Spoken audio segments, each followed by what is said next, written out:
The rain fell hard on Vera Prime that night, turning the narrow streets into rivers of dirty water. Most shops had closed early, and only the flicker of neon lights broke the darkness. Daniel Cross pulled his jacket tighter as he walked home from the market, carrying a small bag of rations. The air smelled of wet metal and smoke from the nearby factories. This part of the colony wasn't safe after dark, but Daniel had lived here long enough to know how to move quickly and keep his head down. He was passing an empty alley when something caught his eye. A faint movement in the shadows, small and quick. He slowed down, his boots splashing in the shallow puddles. There, next to a dented trash bin, was a child, not human. She was crouched low, her thin arms wrapped around herself. Her skin was pale lavender, almost glowing under the streetlight. Her big amber eyes stared at him with a mix of fear and hunger. A short layer of white hair clung to her head. Wet from the rain, her clothes were little more than torn fabric, and her bare feet rested in the cold water. Daniel stopped, unsure if she was real or just a trick of the light. The girl didn't speak, but her eyes darted to the bag in his hand. He looked down at it, half a loaf of bread, a ration bar, and a flask of clean water. Daniel had heard stories about alien refugees hiding in the lower districts. The authorities didn't help them, and locals often pretended not to see. Helping them could bring trouble. But walking away felt worse. Daniel crouched slowly, making sure not to frighten her. "Hey," he said gently, his voice barely above the sound of the rain. "I'm not going to hurt you." She flinched at the sound, but didn't run. Instead, her eyes stayed locked on the ration bar. Daniel pulled it out of the bag and held it toward her. She hesitated, glancing left and right, as if checking if someone was watching. When she didn't move, Daniel set the bar on the ground between them and stepped back. The girl inched forward, her thin fingers trembling as she picked it up. She sniffed it first, as if unsure it was food. Then, in a sudden burst of desperation, she began to eat. Small crumbs stuck to her wet cheeks as she took bite after bite. Daniel noticed how sharp her collarbones looked under her skin, how her hands shook even as she held the bar close to her mouth. It wasn't just hunger, it was exhaustion. She had probably been out in this rain for hours, maybe days. When she finished, she licked the wrapper clean. Then she looked up at him with those amber eyes.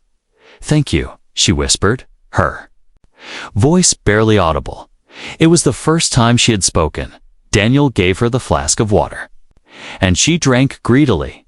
A drop ran down her chin, but she didn't notice. She clutched the flask like it was treasure. Before he could say anything else, she took one last look at him. Then she turned and ran deeper into the alley, disappearing into the darkness. Daniel stood there for a long moment, the rain soaking through his jacket. He thought about calling out to her, about following.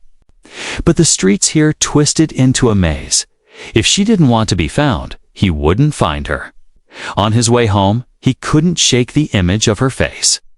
Those eyes, a mix of fear and hope, stayed with him. He tried to tell himself it wasn't his problem. He had enough troubles of his own. But something about the way she had said thank you cut through him. That night, as he sat in his small apartment above the workshop, he kept glancing at the door. Every creak of the floorboards, every sound from the street made him think she might come back. But the knock never came. The rain didn't stop, and the city outside stayed restless. Daniel told himself he had done enough. One meal, one act of kindness, that was all he could give. Yet deep inside, a strange feeling told him this wasn't over. Somehow, he knew he would see her again, and when he did, it might change everything. The next day started like any other. Daniel worked in his small workshop, fixing broken machines for the market vendors. The hum of tools and the faint scent of engine oil filled the air outside. The streets were still wet from last night's rain, but the sun had returned. Daniel kept telling himself not to think about the alien child from the alley. She She was probably far away by now, maybe with her own people. Still, he found himself glancing at the door every now and then. Old habits from his days in the militia made him alert to every sound. It was late afternoon when it happened. A soft knock echoed through the workshop, barely audible over the hum of his tools. Daniel frowned, wiping his hands on a rag. Customers usually called out loudly or banged on the door.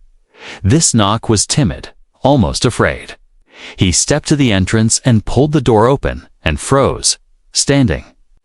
There was the same alien girl from the night before. Her clothes were still wet in places, though the sun had dried most of them. Her big amber eyes looked up at him, but she wasn't alone this time. Beside her stood a tall alien woman. She was thin, her skin a deeper lavender than the girl's, and her hair was long and silver. Her face was striking, but her expression carried exhaustion and caution. She held a small bundle close to her chest, wrapped in old cloth. The bundle moved slightly, and Daniel realized it was a baby. The girl took a small step forward, still holding the woman's hand. "You fed me," she said softly, her voice steady this time. "Can we stay?" Daniel's mind raced. This was dangerous. He could hide one hungry child for a few minutes in the street, but taking in an alien woman and 2 children? That was something else entirely. The local gangs would notice. The human patrols might get involved, and the alien syndicate, whoever they were, might already be looking for them. He opened his mouth to speak, but stopped when he saw the woman's eyes. They were tired, yes, but there was something else in them. A quiet strength, a refusal to beg, even now. She adjusted the baby in her arms, revealing a tiny face, the infant's. Breathing was shallow, its eyes half closed. Daniel could see the baby was sick, maybe starving. The girl squeezed her mother's hand and looked up at him. "Please," she added, her voice almost breaking. Daniel didn't answer right away. He knew that if he let them in, his life would change. He would be taking on their danger, their enemies, and their survival. But the alternative, turning them away, was something he couldn't bring himself to do. Without a word, he stepped aside. "Come in," he said, his voice low. The girl's face lit up, though the woman remained calm. They stepped into the workshop, the door closing behind them. The warmth inside made them relax just a little. Daniel led them through the cluttered space to the small staircase at the back. "This way," he said. They followed him up to a small storage room above the shop. The air was dusty, but it was dry, and the window could be covered. There was an old cot in the corner, a couple of crates that could serve as tables, and enough space for them to sleep. "It's not much," Daniel said, "but it's safe." The woman set the baby down gently on the cot, checking its breathing. Daniel noticed her hands calloused, marked by small scars, not the hands of someone who had lived an easy life. The girl immediately began looking around the room, touching the crates and peeking under the cot. Daniel left him for a moment and went downstairs. When he returned, he carried a small tray with water, bread, and a few pieces of fruit. The girl's eyes widened, but she waited for her mother to nod before eating. The baby drank a little water from a cloth and seemed calmer. "My name is Daniel," he said after a while. The woman hesitated, then replied, "Lyria." She didn't offer her family name. "This is my daughter Syrah," she added, nodding toward the girl, "and my son," she said, glancing at the baby, Tolan. Daniel sat on one of the crates, studying them. "Why come to me?" he asked. Lyria's gaze didn't waver. "Because you fed my child," she said simply. "And because you looked at her like she mattered." Her words caught him off guard. In this part of the colony, most people only looked at refugees with suspicion or pity, but he hadn't thought about it. He had just acted. Still, he could tell this was only the beginning. If they had come to his door, someone else might have seen them too. Someone who would not be as welcoming as the light outside began to fade. Daniel checked the locks on the doors and windows. A strange feeling settled over him, a mix of unease, and purpose. He didn't know what would happen next, but deep inside, he knew one thing. They had come to him for a reason. And now, whether he liked it or not, they were under his protection. The first night was quiet, but Daniel barely slept. He kept hearing faint creaks from the upstairs room. The soft movements of Lyria, checking on her children. Sometimes the floor would groan, and he'd hear Syrah's small footsteps as she peeked. Down the stairs, it wasn't fear keeping him awake. It was the weight of what he had just done by letting them in. He had changed the course of his life. There was no going back. When the morning came, Daniel brewed strong coffee in the small kitchen below the workshop. The bitter smell filled the air, mixing with the faint scent of machine oil from the workbenches. Upstairs, he could hear the quiet voices of Lyria and Sarah when he brought a tray with bread and some preserved meat. Syrah's eyes lit up instantly. She waited for Lyria's nod before taking a bite, chewing carefully like she didn't want to waste a single crumb. The baby Talon was still pale but seemed stronger than the night before. Lyria dipped a cloth into warm water and let him suck on it. Daniel noticed her movements precise, patient, the hands of someone used to taking care of others even in hard times.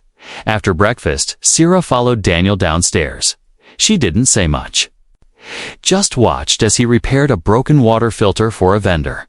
She was curious, her amber eyes moving from the tools to the spare parts scattered across the bench. When Daniel stepped away to get a wrench, she picked up a rag and started wiping the counter without being asked. Daniel raised an eyebrow. "You don't have to do that," he said. Syrah shrugged. "Mama says we help when we can." It became a quiet rhythm. Lyria stayed upstairs most of the time, resting and caring for the baby. Syrah helped Daniel in small ways, sweeping the floor, sorting bolts, and keeping an eye on the street from the window. Daniel was careful about visitors, meeting customers at the door, and never letting anyone come inside for long. The fewer people who knew about Lyria and her children, the better. On the third day, Daniel found a moment to talk with Lyria. She sat by the covered window, sewing a tear in Syrah's dress with a thin piece of wire instead of a needle. "Where did you learn to do that?" Daniel asked. Lyria glanced up, her silver hair falling over her shoulder. "Long journeys," she said simply. "When you have nothing, you learn to fix everything, slowly." She began to share pieces of her story. They had come from a colony far beyond the trade routes, a place called Varen's Reach. It had been attacked by a syndicate, not a government, but a powerful crime faction that ruled entire sectors. Lyria's husband had refused to work for them, and in return, they destroyed their home. She had escaped with Syrah and Tolan, but their ship was damaged and barely made it to Vera Prime. Now, the syndicate's eyes were everywhere. They didn't forgive debts, and they didn't forget those who defied them. Daniel listened in silence. He'd heard of the syndicate smuggling, black market tech, slave trading. They were the kind of enemy you couldn't reason with, helping. Lyria meant inviting their attention, but the alternative was unthinkable. One evening, Daniel caught sight of Syrah standing at the front window. She was peeking through a small gap in the curtain, her eyes scanning the street. "What do you see?" he asked. She pointed at a figure across the road, a tall man leaning against a wall. Pretending to check his datapad, Daniel's gut tightened. He'd seen men like that before, watchers paid to blend into the background until it was time to strike. That night, he pulled Lyria aside. "Someone's looking for you," he said. Lyria didn't flinch, but her jaw tightened. "They'll come eventually," she replied. "They always do." Daniel studied her face, calm but not resigned. She wasn't waiting to be taken. She was preparing. From that day, Daniel started making changes.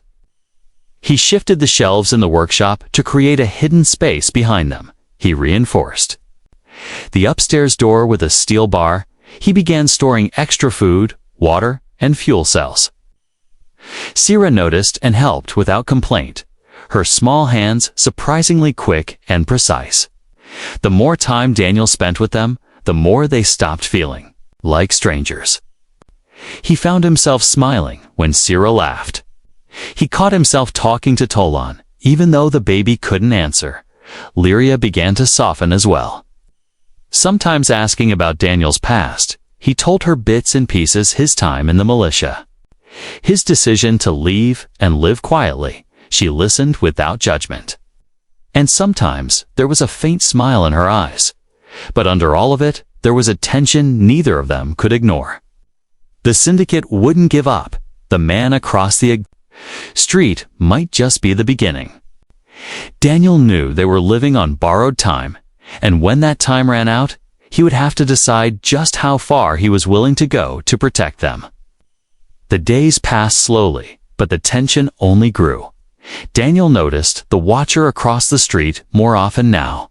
Sometimes it was the same tall man with the datapad. Other times it was a different figure. A woman leaning against a wall, courier pretending to check deliveries. They never came close, but they didn't have to. Their message was clear. "We know where you are," Daniel told Lyria about it, but she only nodded. "This is what they do," she said quietly. "They want you to feel trapped before they move." Sira overheard, her small hands tightening into fists. "They won't take us," she said, her voice fierce. Daniel admired her courage, but he also knew the reality. If the syndicate wanted them, they would send more than just watchers. One afternoon, Daniel went to the market for supplies. The air was thick with the smell of fried street food and the sound of shouting vendors. As he moved through the crowd, he caught Whisper's strange alien woman seen near the human's shop. Careful, that man's hiding someone. He didn't know if the rumors were spread by the syndicate or just curious neighbors either. Way. It was bad when he returned. He found Sira sitting by the door, clutching a scarf. It was deep red, embroidered with a symbol he didn't recognize. "Where did you get that?" he asked sharply. Sira's eyes went wide. "It's Mama's. She dropped it outside." Daniel took it from her and turned it over. The mark was small but clear, 2 interlocked rings with a slash through them. He'd seen it before on smuggler ships and black market crates. It was the syndicate's sign that night. As rain pattered softly against the windows, Daniel heard a sharp crack of glass downstairs. He rushed down with a wrench in hand. The front window had been hit. Shards glittered on the floor. Lying among them was a small rock wrapped in paper. He unwrapped it and read the message scrawled in bold ink. "Give them up, or you're next." Daniel carried the note upstairs. Lyria read it without changing expression. "This is how it begins," she said. "Warnings first. Then they come." Daniel paced the small room. "You told me you worked for them once," he said, his voice tense. "Why are they hunting?" "You like this?" Lyria's eyes darkened. "I refused an order," she said. "They wanted me to deliver something. Someone, to a buyer on the rim." Her voice grew colder. "It wasn't cargo. It was a child." Daniel stared at her. "They kill people for less than that." She finished. He sank into the crate by the wall, rubbing his face. Part of him wanted to tell her to run, to disappear before the trouble consumed his life. But another part, the part that had seen her protect her children with everything she had, refused to let her go alone. The next morning, Daniel started changing. The workshop again. He moved heavy machinery near the windows, blocking easy entry. He hid a short-range communicator in the upstairs room in case they got separated. He even dug out an old shock baton from his militia days, charging it for the first time in years. Sira noticed. "Are we going to fight them?" she asked, her voice a mix of fear and excitement. Daniel gave her a small smile. "We're going to be ready." She nodded, gripping the wooden stick she had been using as a toy sword in her mind. She was already part of the defense. Later that day, Daniel stepped outside to check the locks on the side door. That's when he saw it, a smear of chalk on the ground by the doorframe. It was another mark, a curved line with 3 dots. He didn't need Lyria to tell him what it meant. It was a locator sign. They had marked his building for a future visit that night. Daniel couldn't relax. Every creak of the floorboards, every gust of wind against the wall made his hand drift toward the shock baton. Lyria sat quietly by the cot, rocking Talon to sleep. When she looked up, their eyes met. "Once they come," she said softly, "it will not be to talk." Outside, the city seemed calm, but Daniel knew better. He could almost feel the eyes watching from the darkness, waiting for the right moment. And when that moment came, it would test just how far he was willing to go for the people who had knocked on his door and asked a simple question: "Can we stay?" By the end of the week, Daniel knew the waiting was over. The watchers had stopped switching shifts across the street.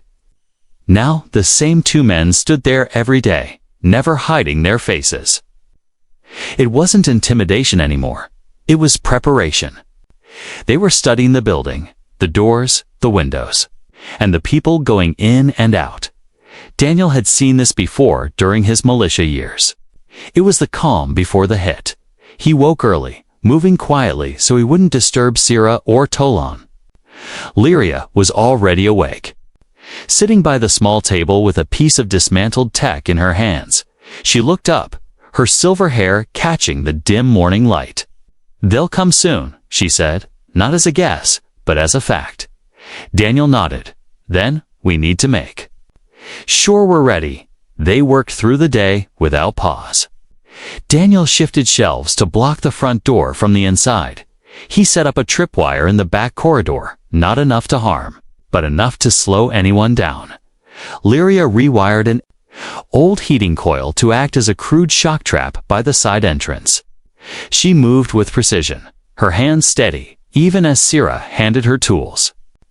Daniel realized this wasn't the first time she had prepared for a fight. Sara insisted on helping too.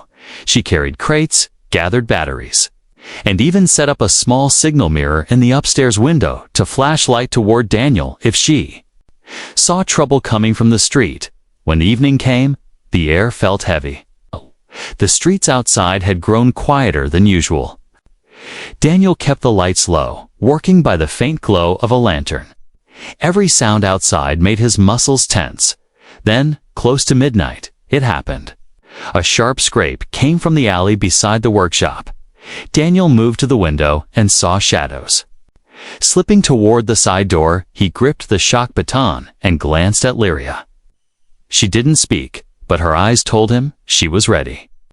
She picked up a short metal rod she had sharpened to a point. Sira was already upstairs, peeking from her post, her small hands gripping the signal mirror. The first thug tried the door. It rattled but didn't open. A second later, the wooden frame splintered under a hard kick. The tripwire caught the first man's foot, sending him crashing forward. Daniel was on him in a second, the shock baton humming as it connected. The man let out a strangled cry and went limp. The others shouted, their voices harsh in the night. 2 more pushed through the doorway. Armed with blades, Lyria stepped in front of them. Her metal rod spinning in her grip, she moved like water, striking one in the arm. Then the side of the head. The man staggered, and Daniel slammed the baton into his ribs. A third attacker slipped past them toward the stairs. Sira's voice rang out from above. "Daniel." He spun just in time to see the man grab the railing. Daniel lunged, catching his leg and pulling him down. The thug crashed to the floor, and Lyria finished him with a quick strike to the temple. The fight was fast, brutal, and messy. By the time it was over, 3 men lay on the floor, groaning or unconscious. The rest had fled into the shadows, their footsteps fading into the night. Daniel stood there, breathing hard, the weight of the baton still heavy in his grip. Lyria leaned against the wall, her chest rising and falling. Sira rushed down the stairs, her eyes wide but not afraid. "They ran," she said, almost in disbelief. Daniel looked at the broken door. This was only the first wave. The syndicate didn't stop after one failed attempt. They would regroup, and next time, they would come with more. "We need to fix the door," Daniel said, already moving to drag the shelves back into place. Lyria helped without a word. Sira picked up scattered tools, her small frame moving quickly between them. By the time the first light of dawn touched the horizon, the workshop was secure again. But Daniel knew security was an illusion now. The message had been sent. He wouldn't give them up, and that meant war. He sat down, rubbing the bridge of his nose. Lyria placed a hand on his shoulder.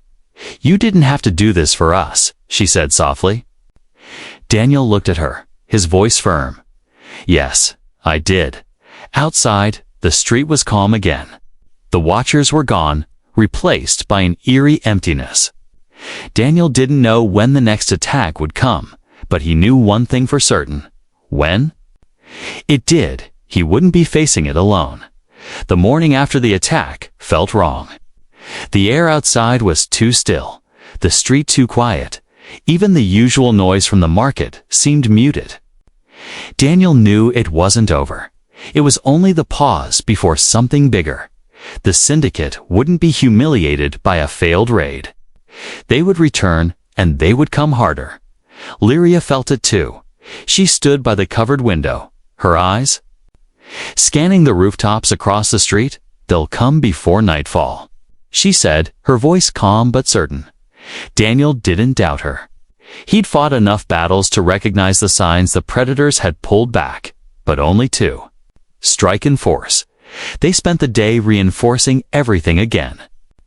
The front entrance was barricaded with heavy machinery. The back corridor was lined with broken glass under a tarp. Daniel even pulled out an old militia shoe pulse rifle from a hidden crate, a weapon he swore he'd never use again. Lyria checked it over with the skill of someone who knew exactly how it worked. Sira, despite her age, helped without fear.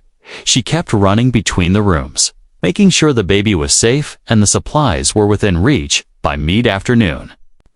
Daniel saw the first sign down the street. A black transport skimmer slid into view. Its windows were tinted, its engine silent. It stopped 2 blocks away, and men began to step out. They weren't hiding this time. All of them wore the syndicate's insignia on their jackets, 2 interlocked rings with a slash. Daniel counted at least 8, maybe more, inside the skimmer. "They're here," he said, his voice low.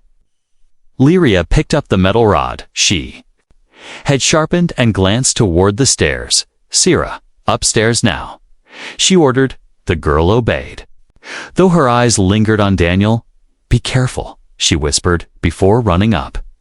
The first move came fast, a crash at the side door, then another at the back.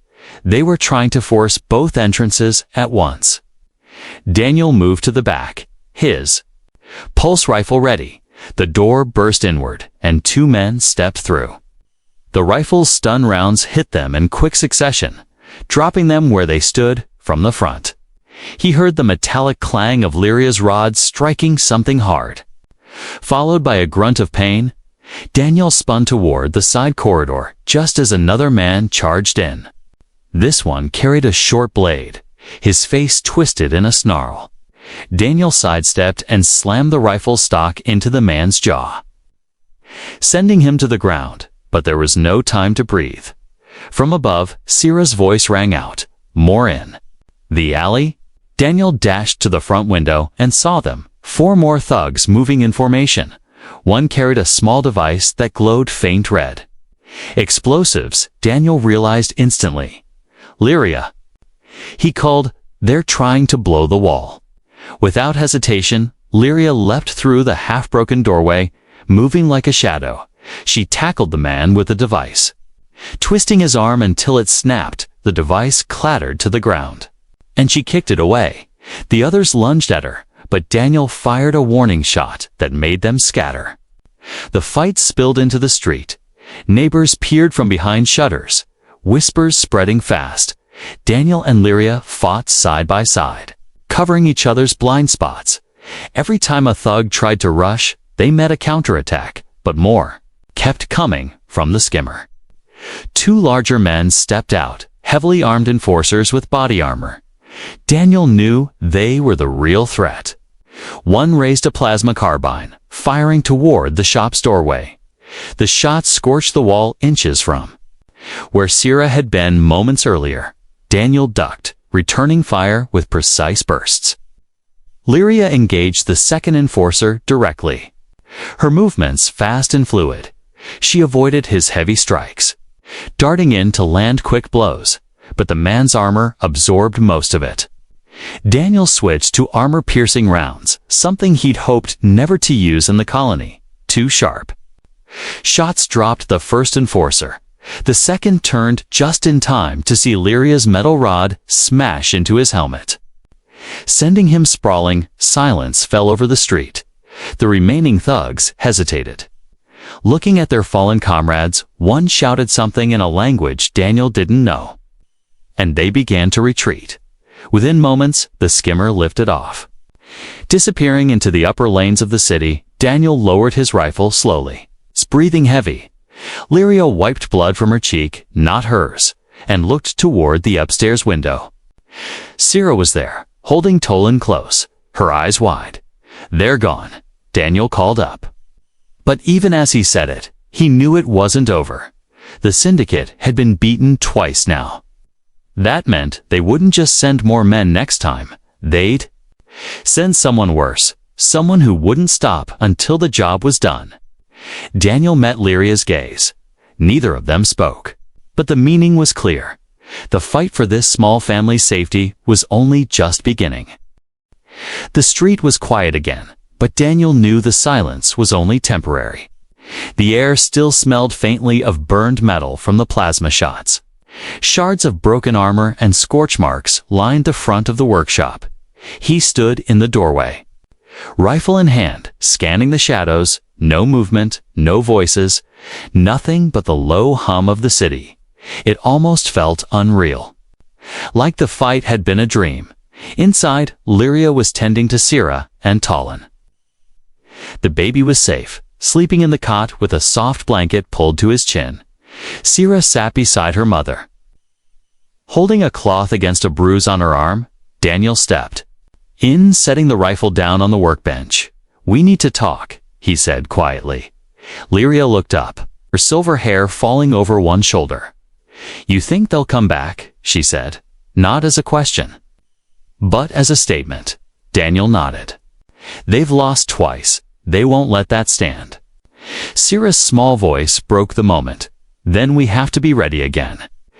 Daniel smiled faintly at her determination, but he knew it wasn't that simple. He sat across from them, resting his arms on his knees.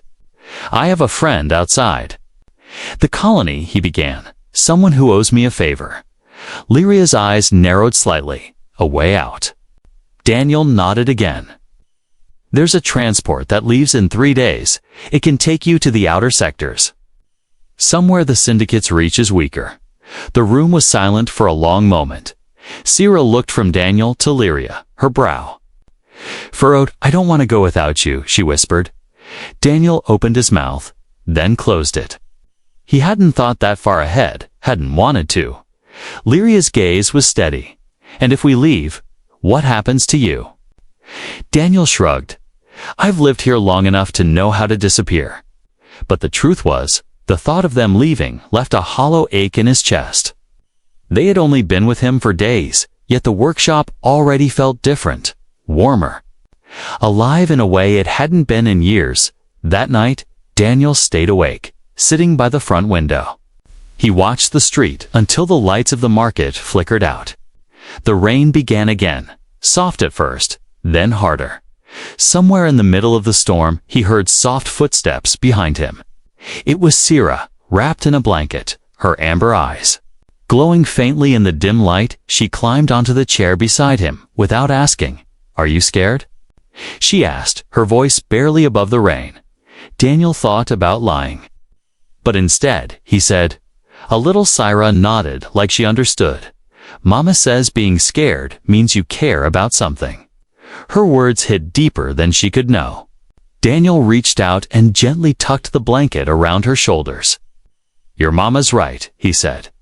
In the morning, Daniel started packing supplies, not because he wanted them gone, but because he wanted them safe. Lyria helped, but he could tell she was hesitant. She checked every item twice, making sure there was enough food, medicine, and spare clothing. When she thought Daniel wasn't looking, she glanced at him with an unreadable expression. By the second night, the rain had stopped, but the air carried a strange stillness. Daniel felt it deep in his bones, the kind of stillness before something changed forever. When he came upstairs with more water, he found Lyria standing by the window. She didn't turn when she spoke. "We've decided." Daniel froze. "Decided what?" Lyria faced him then, her eyes steady. "We're not leaving without you for a moment." Daniel couldn't find words. He looked at Sarah, who was sitting on the cot holding Tolan. She gave a small, hopeful smile. "You're part of our family now," she said simply. Daniel felt something shift inside him, the same feeling he'd had the night he first saw Sarah in the alley. But stronger. It wasn't just about protecting them anymore. It was about belonging. The next day, Daniel contacted his friend. The transport was still leaving. But now there would be 4 passengers instead of 3. They would travel together, leave Vera Prime behind, and find a place where the Syndicate couldn't follow. It wouldn't be easy, and there were no guarantees. But as Daniel stood with Lyria and the children, he realized something. He hadn't just given them shelter. They had given him a reason to keep fighting on the morning they left. The sun broke through the clouds for the first time in days. The streets glistened from the night's rain, and the city felt almost new. Daniel locked the workshop for the last time. The old key heavy in his hand, he glanced at Lyria, who carried Tolan close, and at Sarah, who walked beside him with her small hand gripping his. No words were needed. They were leaving as strangers no longer. They were leaving as a family.